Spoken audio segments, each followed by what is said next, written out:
기도합니다. 아멘. 오늘은 지난 시간에 이어서 이삭의 축복 두 번째 시간으로 말씀을 나누도록 하겠습니다.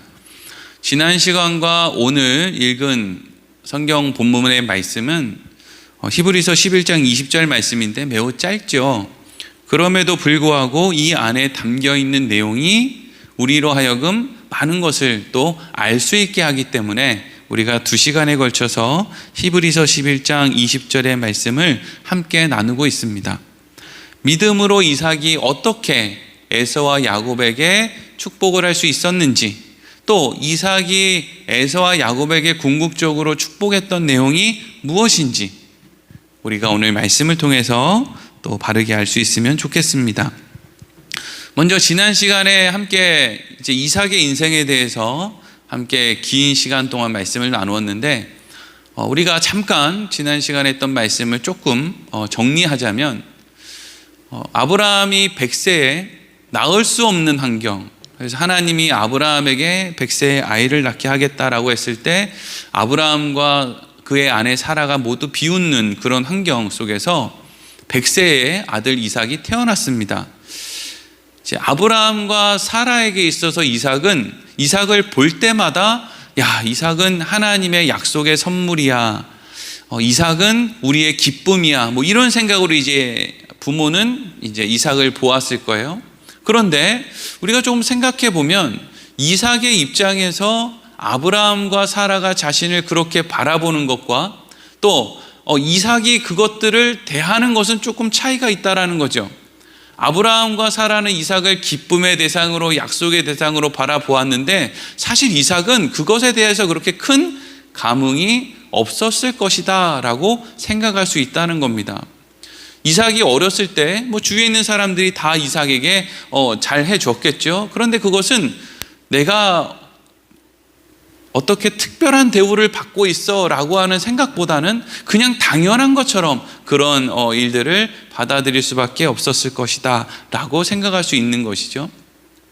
그리고 어렸을 때 이제 이삭에게는 그렇게 자연스럽게 찾아오는 너무나도 당연한, 주위 사람들이 자기에게 잘해주는, 그래서 아브라함도 잘해주고 사라도 잘해주고 주위에 있는 종들도 잘해주는 그런 너무나도 당연스러운 환경 속에 충격적인 사건을 하나 맞이하게 되는데, 그것이 바로 이삭의 이복 형제였던 이스마엘이 이제 이삭을 놀리는 과정 속에서 사라가 화가 나서 이렇게 이제 내쫓는 그런 여러 가지 일들을 하게 됐단 말이죠. 그러니까 이삭은 자기에게 일어났던 어떤 좋은 일들, 그런 거에 대해서에 대한 기억보다는 그렇게 어떤 환경 속에서 아버지가 자기의 이복 형제를 마치 광야에 죽으라고 하는 것처럼 내다 버리는 그런 일들이 더욱더 크게 느껴졌을 것이다 라고 하는 것 지난 시간에 함께 나누었고요. 또 이제 이삭의 나이가 10대 중반쯤 됐을 때 아브라함이 모리아산으로 하나님의 명령을 따라 이제 이삭을 데리고 번제로 이삭을 바치기 위해서 올라가지 않습니까?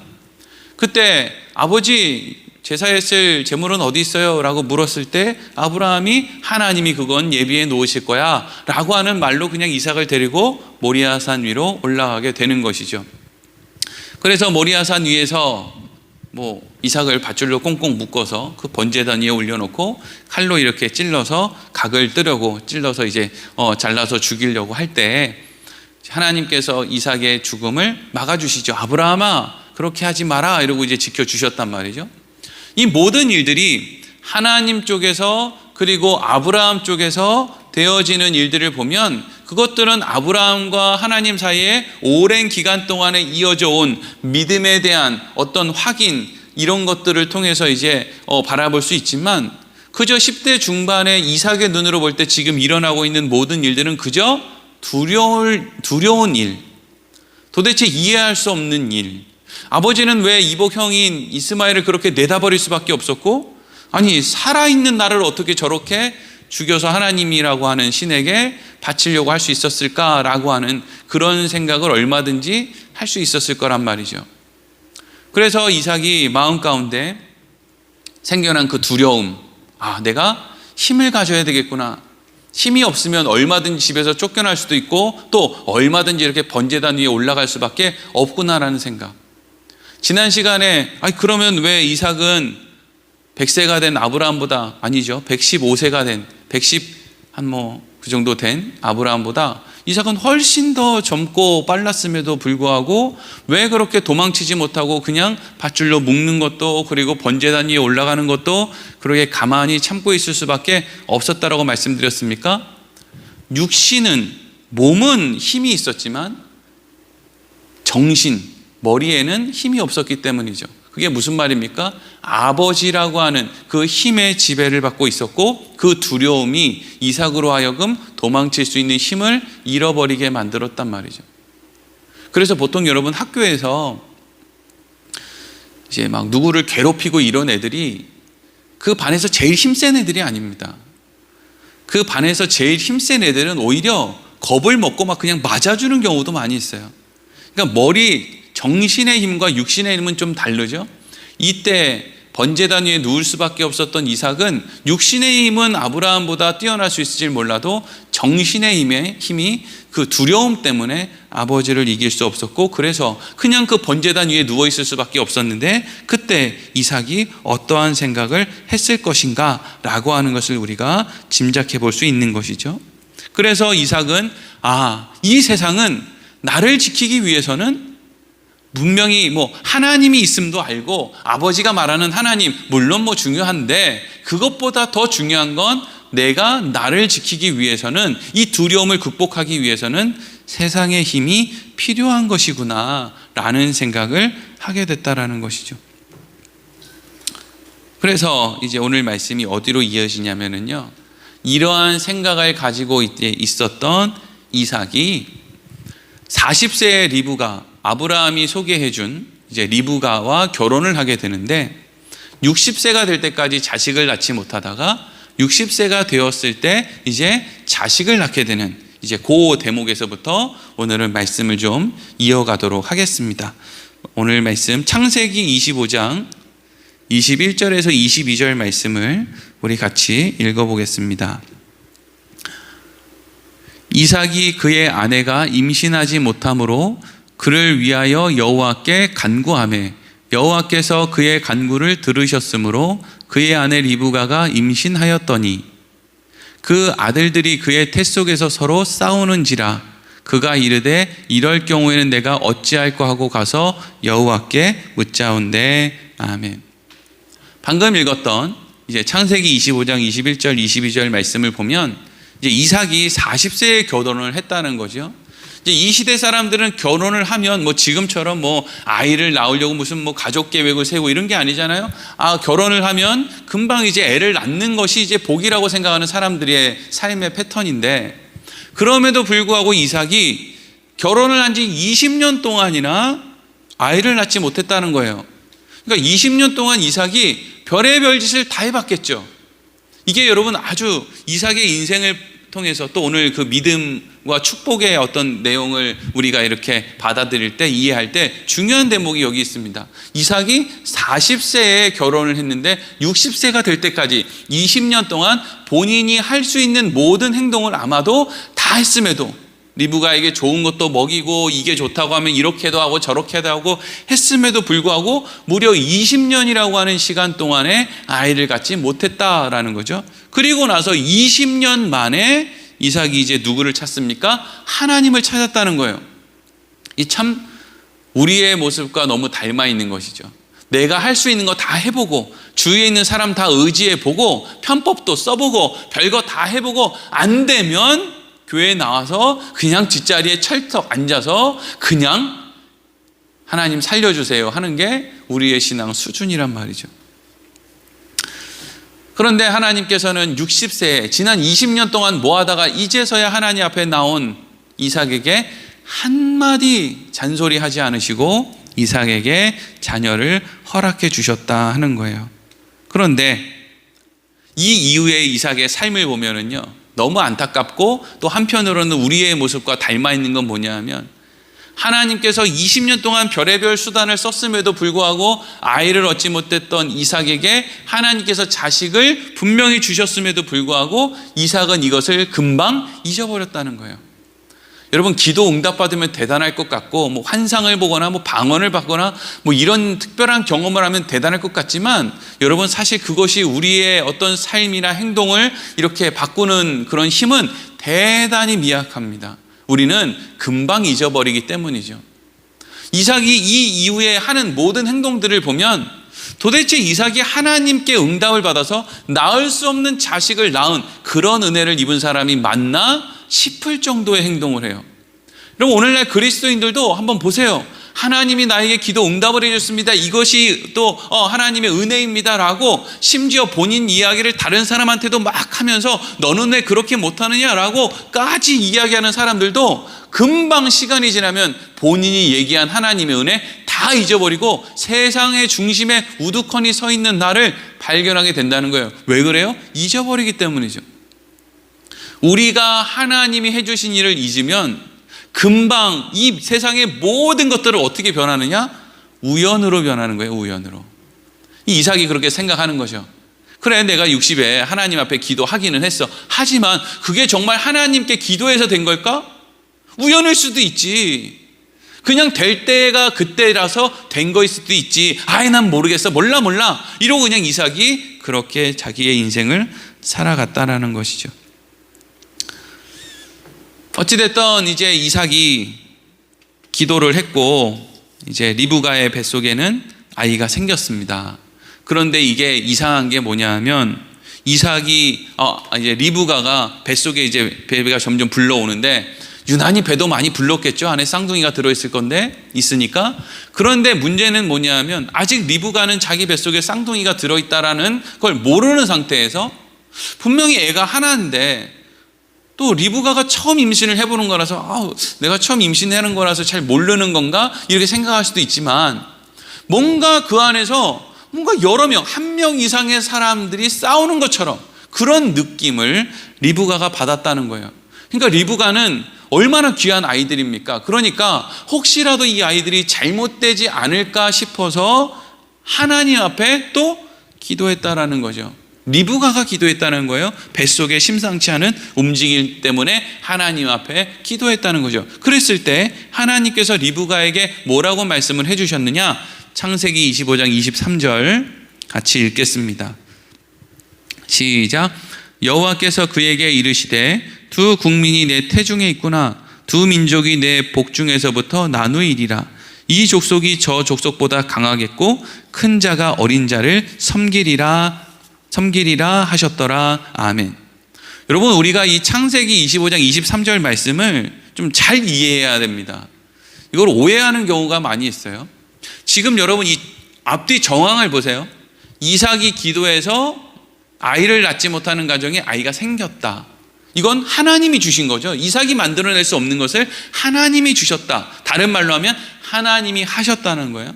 그리고 태중에 있는 아이들이 뭔가 다투는 것 같은 느낌을 이렇게 받았을 때 리브가가 하나님 앞에 기도했고, 그것에 대해서 하나님께서 리브가에게 친히 말씀하셨는데 네 뱃속 안에 두 국민이 있다. 그런데 작은 자, 큰 자가 어린 자를 섬기게 될 거다. 이렇게 이제 말씀을 하는 거예요. 여기에 포인트, 핵심은 뭐냐 하면 여기 맨 마지막 부분에 보면 큰 자가 어린 자를 섬기리라 하셨더라, 요 대목이에요. 이게 왜 중요하냐면요, 우리는 대부분 이 말씀을 어떤 식으로 생각하냐면, 아니 이렇게 하나님이 말씀하셨는데 이삭이 하나님의 말씀을 거역하고 에서에게 축복을 해줬어? 에서에게 장자권을 주려고 했어? 이렇게 뭔가 이삭을 책망할 때 쓴다거나, 아니면 리브가는 야곱이 차남이었음에도 불구하고 거짓말을 차남에게 시켜서 하나님의 어떤 이 말씀을 지키기 위해서 어떤 일을 꾸며서 야곱이 에서를 대신해서 축복을 받으려고 했다라는 식으로 이 말씀을 그런 식으로 이제 풀어가는 경우가 많이 있는데, 여러분 사실 이 창세기 25장 23절의 말씀은 이삭과 리브가를 향한 하나님이 어떠한 행동을 요구하는 대목이 없습니다. 이 창세기 25장 23절은 그냥 하나님이 이렇게 말씀하시는 거예요. 앞으로 이런 일이 있을 것이다. 앞으로 이렇게 될 것이다. 이게 이제 이 말씀의 핵심인 거죠. 하나님이 이렇게 말씀하셨으니까 이삭은 이렇게 행동했어야 돼. 또 리브가는 이렇게 행동했어야 돼 라고 하는 어떤 행동을 촉구하는 대목이 없는 거예요. 그냥 이 창세기 25장 23절은 너희 말이야, 낳을 수 없는 아이를 내가 너희에게 낳게 했지? 그거 내가 한 거지. 그리고 앞으로 너희 자녀들의 인생 가운데 일어나는 모든 일들을 그거 내가 하는 거야. 그래서 앞으로 너희들의 자녀들이 통해서 두 국민이 일어나게 될 것인데 큰 자가 어린 자를 섬길 거야. 여기에 무슨 이삭과 리브가가 해야 되는 일이 있습니까? 이것은 이삭이 에서에게 장자의 축복을 하든 아니면 야곱에게 장자의 축복을 하든 중요하지 않은 거예요. 왜? 하나님이 하시겠다라고 하는 건 하나님이 하실 거니까요. 리브가가 야곱을 통해서 뭘 일을 하든 에서를 통해서 무슨 일을 하든 그게 중요한 게 아니란 말이죠. 하나님이 그 일들을 하실 것이다. 하나님의 말씀은 반드시 이루어진다. 하나님의 말씀이 반드시 이루어진다는 증거가 뭐냐? 아이를 낳을 수 없는 집에 아이가 생긴 것이다. 이렇게 이제 바라보는 것이지, 사실 이 대목에 있어서 이삭과 리브가의 어떤 책임을 묻는 대목은 없는 거예요. 그렇게 이제 아이를 낳죠. 그래서 아이가 태어났는데 우리가 잘 아는 것처럼 첫째 아이는 에서, 온 몸이 붉고 털이 막 있는 상태로 태어나서 이름을 붉다라는 뜻으로 에서라고 지었고, 둘째 아이는 야곱이라고 지었는데 에서가 엄마 뱃속에서 나올 때 그때 형의 발꿈치를 잡고 아니야 내가 먼저 나갈 거야 라고 하는, 물론 야곱이 그런 말을 하지도 않고 그런 어떤 행동을 한 게 아니라 그냥 이렇게 이제 자꾸 태어난 거죠. 그래서 그렇게 태어났기 때문에 둘째 아이의 이름을 야곱이다라고 지었는데, 이 당시 사람들은 이 야곱, 발 뒤꿈치를 잡는다라는 뜻의 이름을 야곱이라고 지었는데, 이 발 뒤꿈치를 잡는다라고 하는 그 뜻이 무엇을 의미하느냐 하면 단순히 발 뒤꿈치를 잡는다는 뜻이 아니라, 오늘날 우리들도 누군가의 뒤통수를 친다라고 하면 단순히 그게 머리를 때린다는 의미가 아니라 뭔가 다른 사람이 앞에서는 이렇게 행동하고 뒤에서는 다르게 행동한다는 뜻이 뒤통수를 때린다는 뜻이죠. 이 야곱이 발 뒤꿈치를 잡았다라고 하는 의미는 어떤 사람의 발 뒤꿈치를 잡아서 걸려 넘어지게 했다. 이건 다른 말로 하면 속임수를 잘 쓰는 사람이다라고 하는 의미가 이 발 뒤꿈치를 잡는 야곱이라는 이름의 뜻에 포함되어 있는 것이다 라는 거죠. 그래서 첫째의 이름은 붉다라고 에서라고 짓고, 둘째 이름은 야곱, 뒤꿈치를 붙잡는 자, 속이는 자라고 하는 그런 의미의 이름을 짓게 되었는데, 이때 이제 이삭의 나이가 60세였다라는 거죠. 자, 하나님께서 아이를 낳지 못하는 이삭에게 아이를 낳게 해주셨습니다.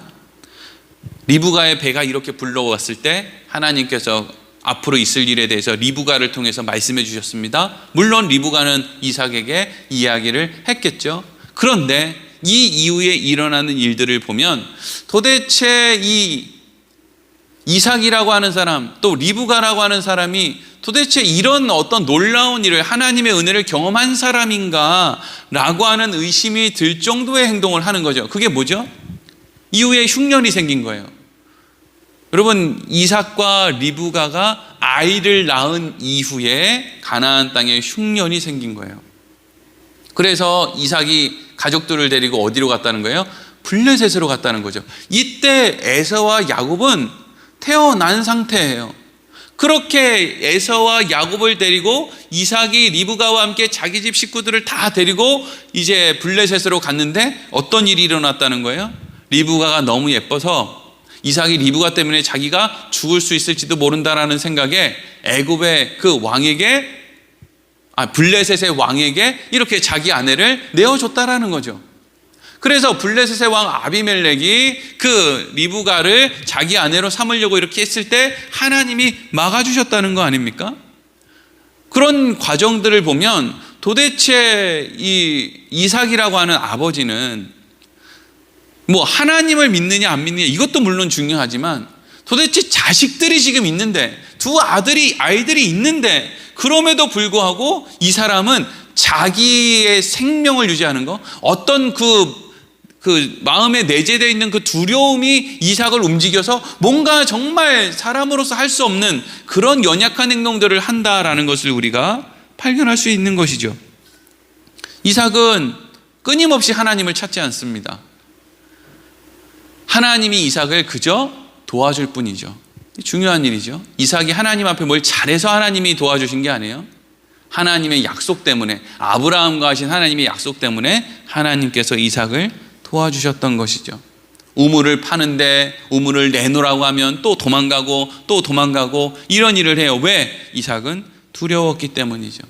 그렇게 돌고 돌아서 이삭이 다시금 가나안 땅으로 돌아오게 되었고, 드디어 이제 우리가 관심을 갖고 보아야 될 이삭이 에서와 야곱을 축복하게 되는 창세기 27장으로 이어지게 됩니다. 자, 창세기 27장 1절부터 4절까지 말씀을 먼저 우리가 같이 읽어보도록 하겠습니다. 시작. 이삭이 나이가 많아 눈이 어두워 잘 보지 못하더니 맏아들 에서를 불러 이르되 내 아들아 하매 그가 이르되 내가 여기 있나이다 하니 이삭이 이르되 내가 이제 늙어 어느 날 죽을는지 알지 못하니 그런즉 내 기구 곧 화살통과 활을 가지고 들에 가서 나를 위하여 사냥하여 내가 즐기는 별미를 만들어 내게로 가져와서 내게 먹게 하여 내가 죽기 전에 내 마음껏 내게 축복하게 하라. 아멘. 지금 이삭이 나이가 많이 먹었어요. 이삭은 되게 오래 살아요. 185세까지 사는데 지금 이때가 한 135세에서 140세 정도 돼요. 그러니까 이 이후에도 약 40년 정도를 더 사는 거예요. 근데 뭐 우리는 언제 죽을지는 모르니까 이삭은 몸이 허약해서 이렇게 아이고 아프다 이러면서 이제 장수를 이제 한 거죠. 더 오래 산 거죠. 본인 생각보다. 그런데 먼저 생각할 건 이삭이 죽을 때가 됐다라고 생각을 했고 몸이 좀 아팠나 봐요. 그래서 에서를 불렀고 그 에서에게 무엇을 시켰습니까? 사냥을 해가지고 와서 나에게 별미를 갖고 와라. 그럼 내가 너에게 축복하겠다. 이렇게 이제 이야기를 했다는 거죠. 여기에서 지금 이삭이 에서에게 사냥을 해와라, 별미를 만들어 와라 라고 하는 이것은 단순히 이삭이 어떤 별미를 맛보는 것에 대해서 무슨 뭐 기쁨을 얻는 거기에 이제 심취했었다는 것이 아니라 지금 이삭의 생각은 뭐냐 하면 나에게 별미를 가져다 줄 수 있는, 나에게 별미를 만들 수 있는 이 고기를 제공해 줄 수 있는 것은 에서 너니까 네가 이 집안의 가장이 되어야 된다. 우리 가문에 좋은 고기를 공급할 수 있고 좋은 세상의 힘을 공급할 수 있는 네가 이 가문의 가장이 되어야 되지 않나 라는 생각을 이삭이 했다는 거죠. 그래서 죽기 전에 굳이 별미를 만들어 오라고. 별미 그냥 만들어 오라고 하면 될 것 같은데 어떻게 해서요? 너의 힘을 가지고 가서 사냥을 해서 그렇게 잡은 고기로 별미를 만들어서 너가 나에게 가지고 와라. 이렇게 이제 이야기를 했다는 거죠. 단지 그 별미가 맛있는 음식 먹고 싶었던 그 별미가 아니라 어떤 힘을 공급해 줄 수 있는 네가 우리 집의 가장이 돼야 되겠다라는 생각을 했다라는 거죠. 근데 그때 이삭의 모습을 이렇게 성경이 기록되어 있는 걸 보면 27장 1절에 이렇게 돼 있죠. 이삭의 나이가 많아 눈이 어두워서 잘 보지 못했다. 이렇게 돼 있어요. 여기에 이제 눈이 어두워서 잘 보지 못했다라고 하는 이 말씀을 대부분의 설교자들은 무엇과 연결시키냐면 이제 엘리 제사장이랑 연결을 해서 이건 단지 육신의 눈이 어두운 게 아니라 영적인 눈이 어두운 것이다 라고. 그래서 지금 이 에서에게 주지 않아야 될 장자의 축복을 이제 에서에게 주려고 한 것이다 라고 이제 이어서 설명을 하기도 하는데, 그런데 또 굳이 여러분 생각을 해보면 그럼 이삭은 옛날에는 영적인 눈이 밝았는데 지금만 영적인 눈이 어두웠나? 라고 생각해보면 그건 또 아니란 말이죠. 여러분 이삭의 인생 가운데 언제 그렇게 영적인 눈이 밝습니까? 맨날 그냥 희미하게 그냥 이것도 아니고 저것도 아니고 그냥 믿는 것도 아니고 안 믿는 것도 아니고 그냥 그렇게 살았지. 언제 이삭이 뭘 그렇게 대단하게 명확하게 밝은 것을 보는 것처럼 하나님을 온전히 믿는 어떤 영적인 눈이 밝아 있는 상태로 살았던 적이 언제 있느냔 말이죠. 그래서 지금 여기에서 이삭이 눈이 어두워서 잘 보지 못했다라는 것은 한 걸음 더 나아가서 예전부터 영적인 눈이 어두웠는데 그것뿐만 아니라 지금은 육적인 눈도 어두워졌다. 근데 여기서 육적인 눈이 어두워졌다는 것은 이제는 이 세상에서도 누구에게 힘이 있는 건가 라고 하는 그 감각이 완전히 이제는 사라졌다. 그래서 이게 에서인지 이게 야곱인지 얘가 힘이 있는 사람인지 이게 힘이 없는 사람인지 이것조차 분별할 수 있는 능력이 사라졌다라는 거죠. 그래서 여러분, 나이를 먹으면 먹을수록 자식이랑은 싸우고 저 옆에서 전기장판 파는 집 사장님하고는 그렇게 친하잖아요.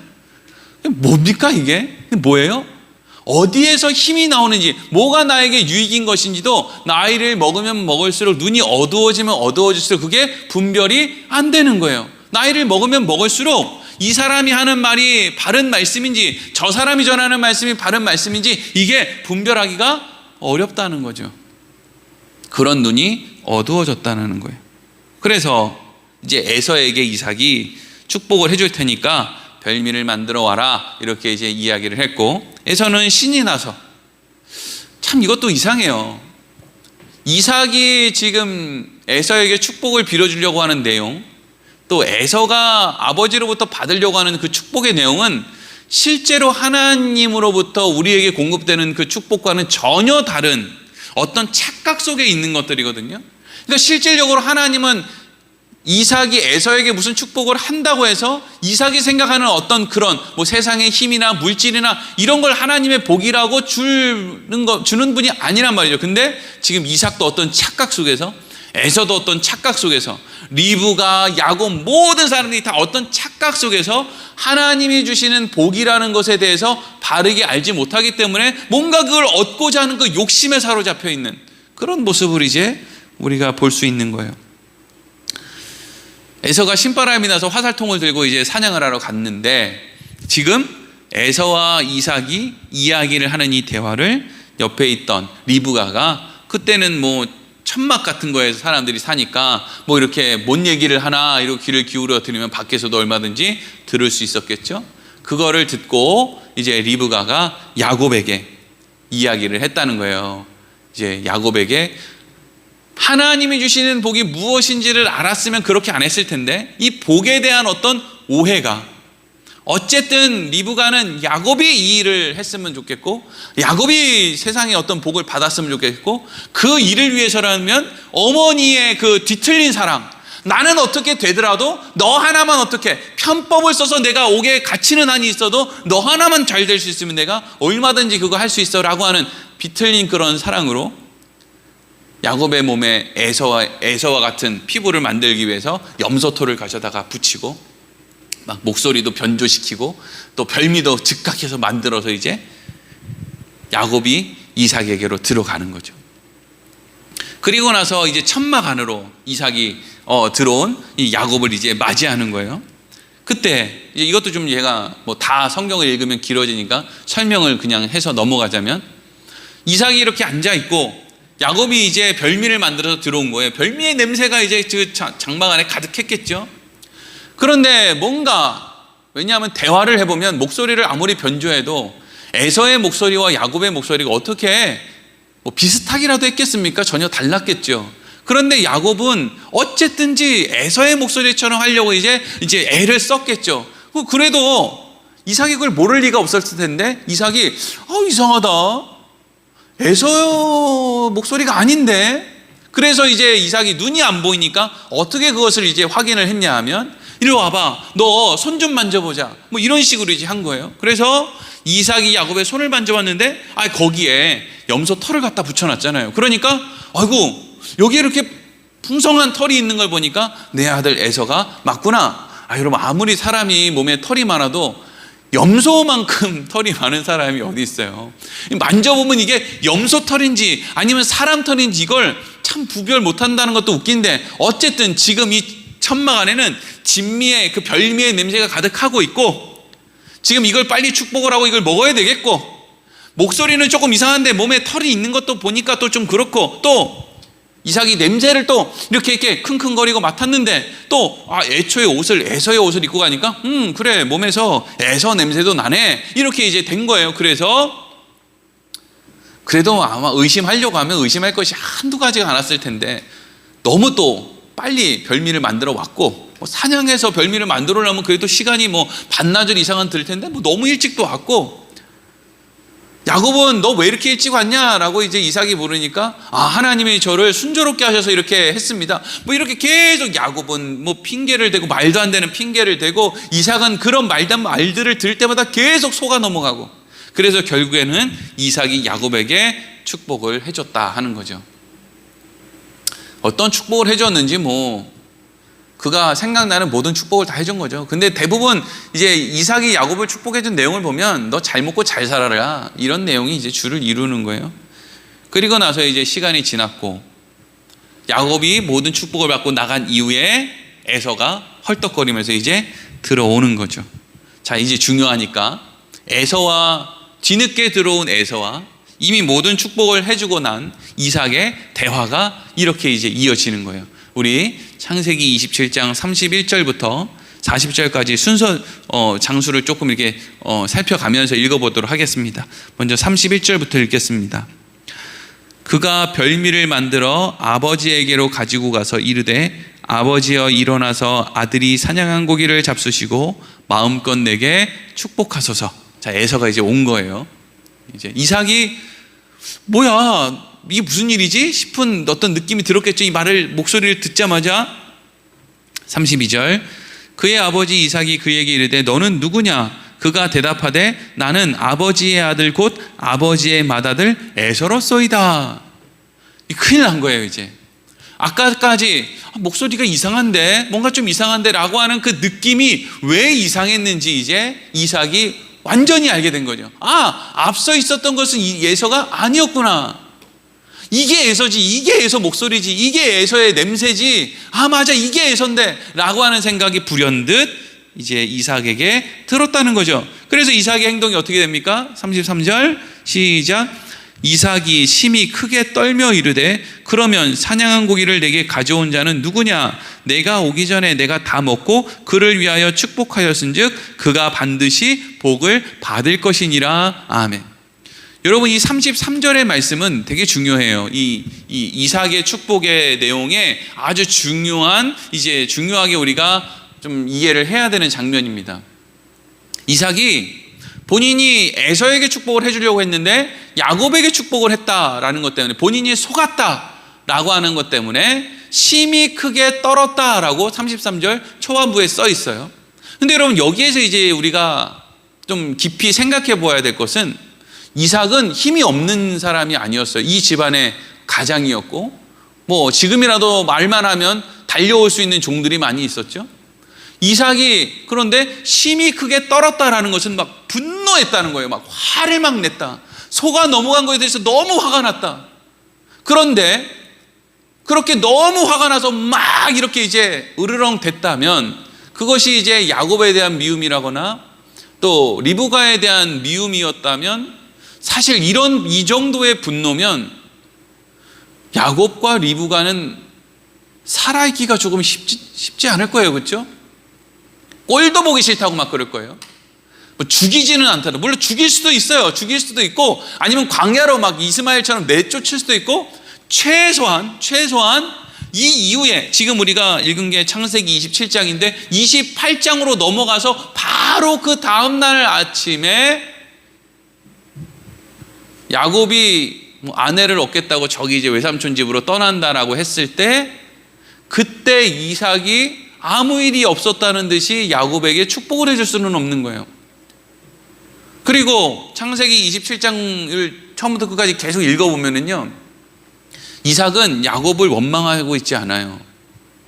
또 본인이 축복을 해줬는데, 나는 분명히 에서에게 축복을 한다고 했는데 야곱이 내 축복을 받아 가로채 갔으니까 그러면 내가 다시 번복하고 다시 야곱에게 준 축복 도로내나, 내가 다시 에서에게 축복해야지, 이렇게 할 수도 있는 거잖아요. 뭐가 문제가 됩니까? 그런데 어떤 이 심히 크게 떨며라고 하는 이 대목에서 이삭이 어떤 생각을 했는지, 어떠한 마음의 변화가 일어났는지는 정확하게는 잘 모르겠으나, 뭐 뒷부분에 조금 짐작할 수 있는 부분이 있긴 하지만 정확하게는 잘 모르겠으나 단순히 본인이 속아 넘어간 거에 대한 타인을 향한 이 화냄, 분노만은 아니었다라는 걸 알 수 있죠. 여기서 심히 크게 떨었다라고 하는 이 심경의 변화는 이제까지 자기의 인생을 돌아보며 자기가 해왔던 삶의 어떤, 자기가 믿고 있었던 것들이 무너지는 어떤 그런 일들에 대한 분노였을 것이다 라고 우리가 생각할 수 있는 거예요. 계속 이어서 읽어보겠습니다. 34절 시작. 에서가 그의 아버지의 말을 듣고 소리내어 울며 아버지에게 이르되 내 아버지여 내게 축복하소서, 내게도 그리하소서. 이삭이 이르되 내 아우가 와서 속여 내 복을 빼앗았도다. 에서가 이르되 그의 이름을 야곱이라 함이 합당하지 아니하겠나이까? 그가 나를 속임이 이것이 두 번째니이다. 전에는 나의 장자의 명분을 빼앗았고 이제는 내 복을 빼앗았나이다. 또 이르되 아버지께서 나를 위하여 빌 복을 남기지 아니하셨나이까? 37절. 이삭이 에서에게 대답하여 이르되 내가 그를 너의 주로 세우고 너의 모든 형제를 내가 그에게 종으로 주었으며 곡식과 포도주를 그에게 주었으니 내 아들아 내가 내게 무엇을 할 수 있으랴? 자, 37절 말씀을 보면 지금 축복을 통해서 준 게 다 뭐예요? 실제로 하나님이 우리 인생 가운데 주시려고 하는 복과는 조금 다른 것들이에요. 물론 하나님이 곡식도 우리에게 채워주시고 포도주도 주시고 뭐 여러 가지 문제도 해결해 주시고 하지만 사실 그게 진짜 하나님의 복은 아니거든요. 근데 이러한 복들을 내가 야곱에게 이미 다 했다 그거죠. 그래서 마지막 38절. 에서가 아버지에게 이르되 내 아버지여 아버지가 빌 복이 이 하나뿐이니까 내 아버지여 내게 축복하소서, 내게도 그리하소서 하고 소리를 높여 우니. 이렇게 돼 있죠. 그러니까 뒤늦게 에서가 들어왔는데 이삭은 자기가 속았다는 것, 이것 때문에 어떤 여러 가지 이유 때문에 막 분노하고 심히 떨었다. 그리고 나서 에서에게 난 너에게 이제 더 이상 빌어줄 복이 없다, 내가 할 수 있는 일이 없다 라고 이야기를 했다라는 거예요. 그러니까 에서가 울죠. 에서는 왜 울까요? 뭐가 그렇게 갖고 싶어서 울까요? 뭐가 그렇게 원통해서 울까요? 여러분, 사실 우리가 이 집안, 이삭과 에서와 야곱의 이 삶을 성경을 통해서 이렇게 보면은요, 축복은 장자의 축복이든 뭐든지 간에 이건 야곱이 다 뺏어서 받았는데 돈은 에서가 다 가져요. 에서는 이때 뭐 때문에 울까요? 뭘 뺏길까 봐 울었을까요? 사실 에서가 하나님이 주시는 복이 무엇인지를 바르게 알면 본인이 울 일이 없다라는 것을 알았을 거예요. 에서가 다 가져요. 아브라함의 재산, 이삭의 재산, 에서가 다 가져요.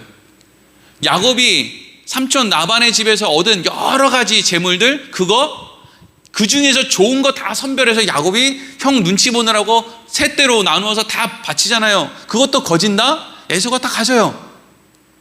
그러니까 돈이란 돈은, 짐승이라는 짐승은 에서가 다 받는 거예요. 축복은 야곱이 받았는데, 그러니까 지금 여기에서 에서가 아버지 앞에서 울 일이 없는 거예요. 하나님의 복이라는 게 뭔지를 안다면 사실 에서는 울 일이 없는 거예요. 또 여러분, 이삭도 죽을 때까지 대부분의 시간을 에서와 삽니다. 에서의 도움을 받고 살아요. 이삭은 야곱에게 모든 축복을 다 해줬으니까 난 너에게 축복해 줄 게 없어 라고 에서에게 말했지만 사실 그들이 생각하고 있는 수준의 세상의 복은 에서에게 다 흘러갔고, 그리고 그 에서로부터 도움을 받으면서 이삭이 죽는 날까지 거의 그렇게 이제 산단 말이죠. 야곱은 아버지 이삭이랑도 별로 시간을 못 보내고 그렇게 대단히 가진 것도 없고 고생이란 고생은 다 하고 그렇게 그냥 이렇게 살다가 이후에 가나안으로 돌아오는 거예요. 그러니까 지금 이 사람들이, 이삭도 그의 아내 리브가도 에서도 동생 야곱도 하나님이 주시겠다고 하는 복이 뭔지를 전혀 모르고 있어서 지금 이렇게 울고 불고 화를 내고 하는 그런 일을 하게 됐다는 거죠. 근데 이제 중요한 대목이, 계속 중요하다고 해서 좀 그렇지만 중요한 대목이 이제 마지막으로 이제 진짜 축복이 나와요. 앞서서 한 축복은 에서에게 해주려고 했던 축복이었는데 야곱에게 한 거니까 실질적으로 이삭이 야곱에게 축복했다고 이야기할 수가 없죠. 근데 이제는 이삭이 자기 정신을 가지고 에서에게 축복하고 그 다음에는 이제 야곱에게 축복하는 대목이 나오는데, 먼저 축복할 것이 너에게 남아있지 않았다라고 한 이삭이 에서에게 이런 축복을 해줍니다. 같이 읽겠습니다. 시작. 그의 아버지 이삭이 그에게 대답하여 이르되 내 주소는 땅의 기름짐에서 멀고 내리는 하늘 이슬에서 멀 것이며 너는 칼을 믿고 생활하겠고 내 아우를 섬길 것이며 내가 매임을 벗을 때에는 그 멍에를 내 목에서 떨쳐버리리라 하였더라. 아멘. 이거 참 이상한 내용의 말씀이에요. 그렇죠? 차라리 축복해 줄 게 없으니까 너한테 축복을 안 해야 되겠다. 너는 내가 너한테 축복해 줄 거라고 기대를 하지 말아라. 이렇게 하는 게 더 낫지. 이게 지금 무슨 이야기냐? 이게 축복이에요? 저주예요? 그렇죠? 내 주소는 땅의 기름짐에서 멀고 내 내리는 하늘 이슬 위에서 멀 것이다. 이게 뭐예요? 돈으로부터 너는 세상의 풍요로움으로부터 너는 멀 것이다. 너는 칼을 믿고 생활하겠고 내 아우를 섬길 것이며 내가 매임을 벗을 때에는 그 멍에를 내 목에서 떨쳐버리리라. 이것도 뭔가 조금 이렇게 기분 좋은 듯한 이야기는 아니란 말이죠. 뭔가 아우를 섬기고 뭔가 이런. 근데 여러분, 이게 사람의 눈으로 볼 때는 이게 그렇게 축복으로 보이지 않고, 그래서 우리가 대할 때 아니 이삭이 에서를 축복한 적이 있나? 결국 에서한테, 그러니까 야곱한테 빌 축복을 다 해주는 바람에 이삭이 에서에게는 축복을 못 해줬어. 그래서 그냥 저주와 가까운 이야기를 했지 라는 식으로 우리가 그냥 생각하고 넘어가는데, 실질적으로 앞서 이삭이 야곱에게 했던 그 축복의 내용들은 실질적으로 하나님이 우리에게 주시려고 하는 축복, 먹고 사는 문제의 풍요로움이 하나님이 우리에게 주시려고 하는 축복의 전부가 아니잖아요. 핵심도 아니고요.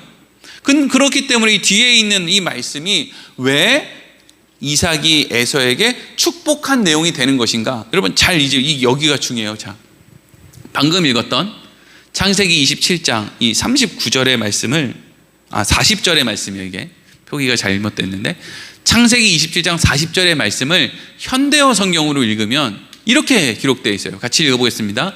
내가 칼을 믿고 살 것이나 내 동생을 섬길 것이다. 그러나 내가 끊임없이 몸부림치게 될 때 그의 지배에서 벗어나게 될 것이다. 여러분 이걸 어떻게 보이세요? 이 말씀이 어떻게 보이시나요?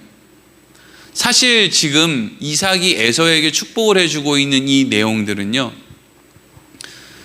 이삭이 에서에게 뭔가 복을 빌어준다기보다는 이런 시각으로 볼 수 있어요. 이삭이 자기의 인생을 지금 에서를 통해서 드러내고 있다. 다른 말로 하면 지금 이삭이 자기에게 하고 있는 이야기다. 왜? 모든 것을 본인이 원하지 않는 사람에게 다 물려주고 난 다음에 나는 건강도 잃고 지금 에서라고 하는 에서의 에서와의 관계도 잃고 지금 모든 것을 다 잃어버렸단 말이죠. 완전히 다 속아서 지금 빈털터리가 됐어요. 그러니까 그 와중에서 이삭이 지금 자기의 형편을 마치 에서에게 축복하듯이 하지만 그 내용은 자기에게 일어난 일을 지금 에서에게 해주고 있는데, 근데 이 내용이 실질적으로는 축복의 내용이에요. 왜 그렇습니까? 내가 칼을 믿고 살 것이나, 이게 뭐예요? 이삭이 이제까지 하나님이 아니라 힘을 믿고 살아왔다는 거죠. 힘을 믿고 살았다. 여러분 대부분 그리스도인들도 다 누구를 믿고 살아요? 힘을 믿고 살죠. 하나님을 누가 믿고 삽니까? 그리스도인들이 누가 하나님을 믿고 살아요? 다 힘을 믿고 살죠. 다른 말로 하면 돈 믿고 살죠. 돈 깔고 앉아서 돈 믿고 살죠. 그런데 이게 여러분 이삭의 인생이고 에서의 인생이라는 거예요. 모든 사람들의 인생이라는 거예요. 그래서 그런 사람들의 인생이 어떻게 돼요? 내 동생을 섬길 것이다 이러죠. 칼을 믿고 사는 사람이 내 동생을 섬긴다. 여기서 동생은 야곱이죠. 야곱이 무슨 의미라고 했습니까? 속아 넘어가는 거예요. 속이는 자가 야곱이죠. 세상의 힘을 믿고 사는 사람들은 반복적으로 무엇에 당합니까? 속아 넘어가죠. 누군가에게 속아 넘어가요. 자기 자신에게도 속아 넘어가고요, 자식에게도 속아 넘어가고, 믿었던 사람들에게 속아 넘어가요. 가끔씩 이렇게 신문을 보면 우리가 옛날에 좋아했던 연예인들이 있잖아요. 와, 요즘 저 연예인 너무 잘 나간다, 이 사람 잘 나간다, 이런 사람들이 있어요. 제가 옛날에 너무 좋아했던 그 가수가 있거든요. 노래를 너무 잘해요. 그래서 그런 가수들의 기사가 오랫동안 이 사람 어떻게 잘 살고 있겠지라고 하다가 문득 이렇게 그 기사가 나오면 관심이 가잖아요. 아, 이 사람 어떻게 살고 있나. 근데 보면은요, 소식이 안 들리다가 문득 소식이 났을 때 그 기사는 대부분이 무슨 소식이냐 하면, 아무개 무슨 가수가 사기를 당해서 젊었을 때 벌었던 돈 다 날리고 지금 빚 가운데서 산다거나, 아니면 이제 겨우 빚 다 갚고 이제 뭔가를 해보려고 한다, 이런 이야기를 종종 들어요. 그럼 그 사람들은 왜 사기를 당했을까요? 가장 믿을 만하다고 생각했기 때문에 그 대상에게 사기를 당하는 거예요. 속임을 당하는 거예요. 여러분들이 지금 세상에서 이 사람 말은 꼭 믿을 수 있어, 절대적으로 신뢰할 수 있어, 그게 무슨 어디 방송이든 무슨 신문이든 아니면 어떤 사람이든, 내가 아버지든 어머니든 그 누구든 이 사람의 말은 꼭 믿을 수 있어 라고 생각해서 그것을 의지하며 살면 결국에는 어떤 일이 일어나요? 그것이 나를 속여요. 그게 여러분 우리의 인생이에요. 칼을 믿고 살지만 결국 내가 믿고 있는 것으로부터 속임을 당하는 인생.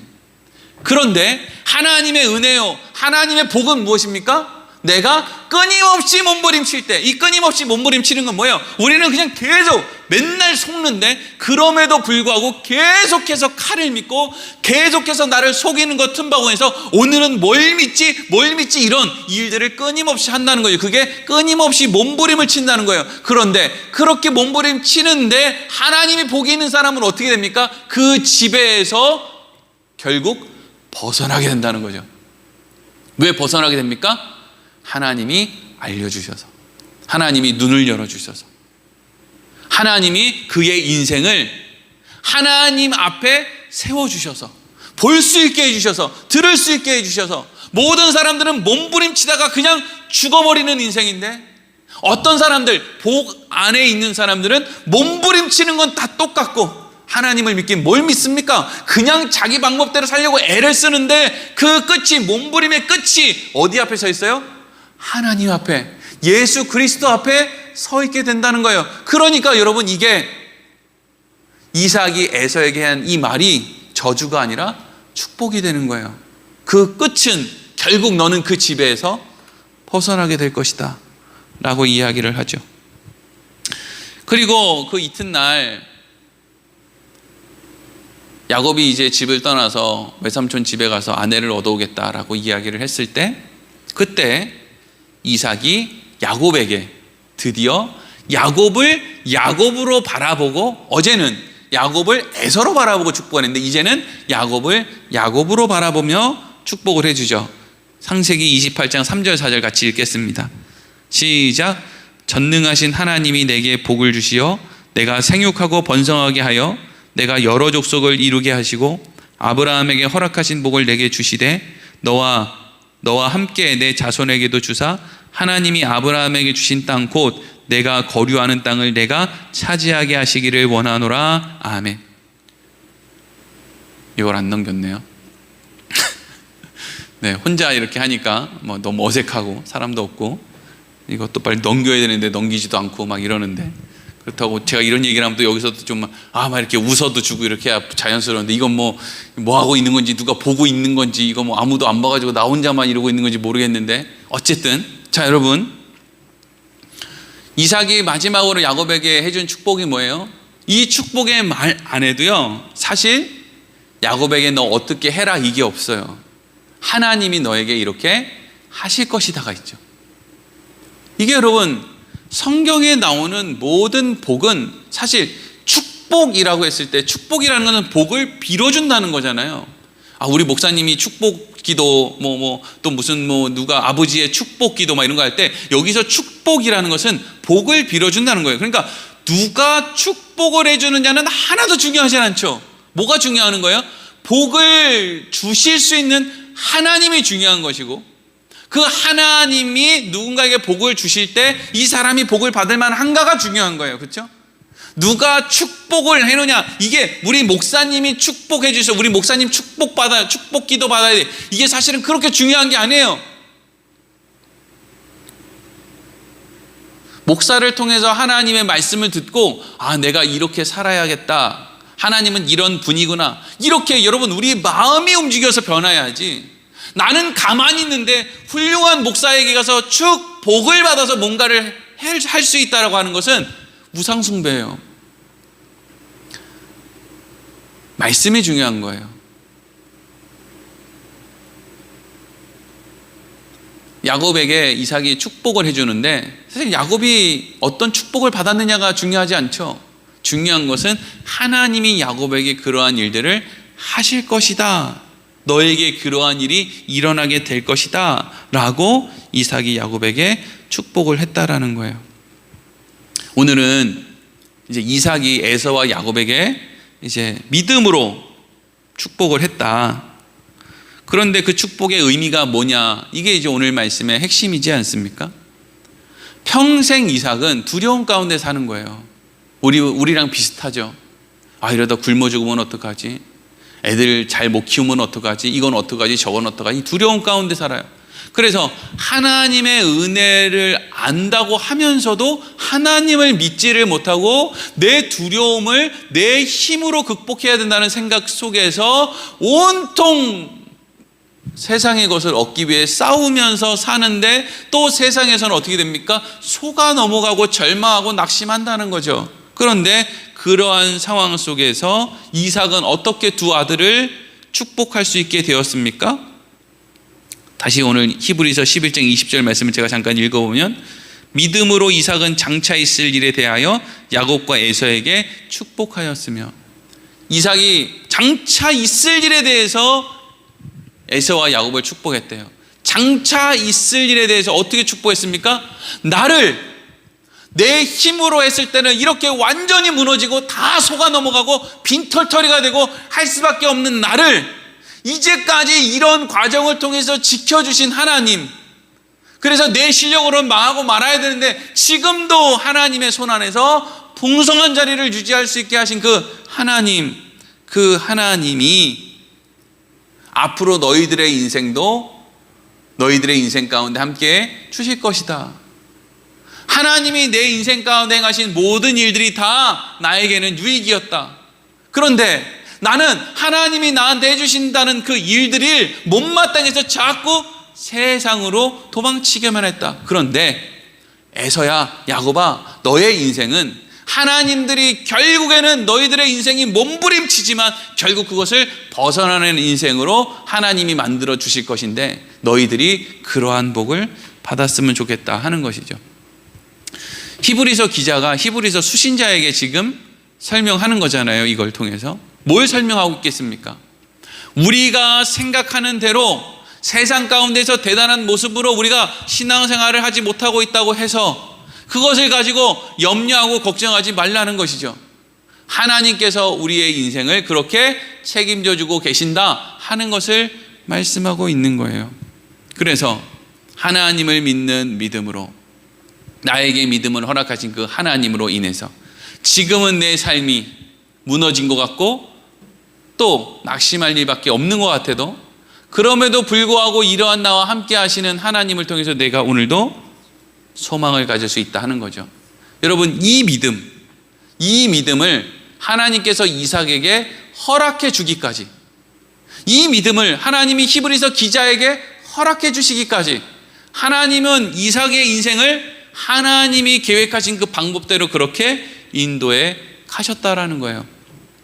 우리의 인생도 하나님께서 고아와 같이 홀로 내버려 두지 않고 이러한 믿음의 축복을 할 수 있는 우리도 그러한 자리로 하나님께서 인도해 가실 것이다 하는 것입니다. 오늘 말씀을 이렇게